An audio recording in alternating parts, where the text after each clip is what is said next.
ഇന്ത്യക്കെതിരെ American president Donald ട്രംപും ഉദ്യോഗസ്ഥരും നടത്തിയ വിവാദ പരാമർശങ്ങൾക്കെതിരെ ശശി തരൂർ എംപി രംഗത്ത്.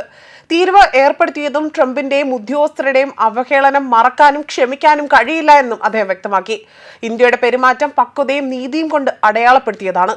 ഇന്ത്യ ക്ഷമാപണം നടത്തുമെന്നും റഷ്യയുമായുള്ള വ്യാപാര ബന്ധത്തിൽ 2 മാസത്തിനുള്ളിൽ തന്നെ ഒരു കരാറിൽ ഏർപ്പെടുമെന്നും അവകാശപ്പെട്ടുകൊണ്ട് വന്ന US വാണിജ്യ സെക്രട്ടറിക്ക് കൂടിയാണ് ശശി തരൂരിന്റെ വിമർശനം വന്നത്. ഇരു രാജ്യത്തെയും സർക്കാരുകളെയും നയതന്ത്രജ്ഞരെയും അടിയന്തരമായി തന്നെ ചെയ്യേണ്ട ചില അറ്റകുറ്റപ്പണികളുണ്ട്. ട്രംപിന് തീർച്ചയായും ക്ഷിപ്രകോപമുണ്ട്. 50% ടാരിഫുകൾ ഇതിനോടകം തന്നെ പ്രത്യാഘാതങ്ങൾ ഉണ്ടാക്കിയെന്നും തരൂർ ഇവിടെ പറയുന്നു. 50% ടാരിഫുകളോ പ്രസിഡന്റിൽ നിന്നും അദ്ദേഹത്തിന്റെ ജീവനക്കാരിൽ നിന്നും ഉണ്ടായ അപമാനങ്ങളോ നമുക്ക് പൂർണ്ണമായും മറക്കാൻ കഴിയില്ല എന്ന് ഞാൻ കരുതുന്നില്ല. നമ്മുടെ രാജ്യത്ത് ചില വേദനകളും അപമാനങ്ങളും ഉണ്ടായിട്ടുണ്ട്. 50% ടാരിഫുകൾ യഥാർത്ഥത്തിൽ ഇതിനകം തന്നെ പ്രത്യാഘാതങ്ങൾ ഉണ്ടാക്കിയിട്ടുണ്ട് എന്ന് തന്നെയാണ് ശശി തരൂർ പറയുന്നത്. അതേസമയം റഷ്യയിൽ നിന്നും എണ്ണ വാങ്ങുന്ന രാജ്യങ്ങൾക്ക് മേൽ കൂടുതൽ തീരുവ ഉൾപ്പെടെ തന്നെ നടപടികൾ എടുക്കുന്നതിനാണ് നീക്കം. അങ്ങനെയെങ്കിൽ ട്രംപിന്റെ പണി വരുന്നത് ഇന്ത്യക്കും ചൈനയ്ക്കും മേൽ ആയിരിക്കുമെന്നതാണ് മറ്റൊരു വസ്തുത. അതേസമയം ഇപ്പോൾ തന്നെ ട്രംപ് എടുത്ത നടപടികൾ ഇന്ത്യയെ അമേരിക്കയിൽ നിന്ന് അകറ്റിയിട്ടുണ്ട്.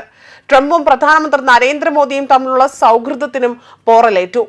ഇന്ത്യക്ക് മേൽ കൂടുതൽ നടപടിക്ക് ട്രംപ് മുതിരുകയാണ് എന്നത് എല്ലാവരും ഉറ്റുനോക്കുകയും ചെയ്യുന്നു. നിലവിൽ ഏറ്റവും അധികം റഷ്യയിൽ നിന്നും എണ്ണ വാങ്ങുന്ന ചൈനയ്ക്ക് മേൽ മാത്രമായേക്കും അടുത്ത നടപടിയെന്നും ചിലർ വിലയിരുത്തുന്നുണ്ട്.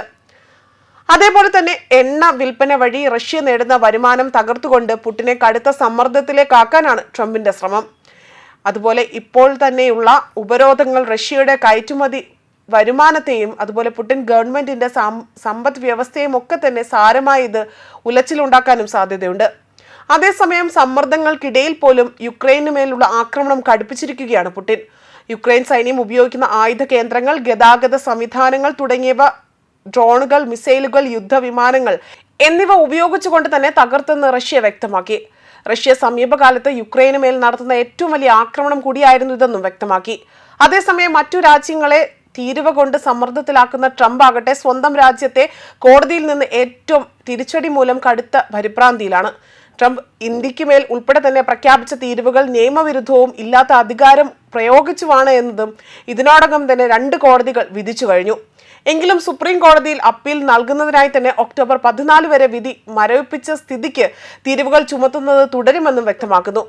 രാജ്യാന്തര തലത്തിൽ നിന്നുകൊണ്ട് പ്രതികൂല കാറ്റാണ് വീശുന്നതെങ്കിൽ പോലും പറയത്തക്ക മുന്നേറ്റങ്ങളൊന്നും തന്നെ അല്ലെങ്കിൽ ആ ആവേശത്തിലാണ് ഇന്ത്യൻ വിപണി.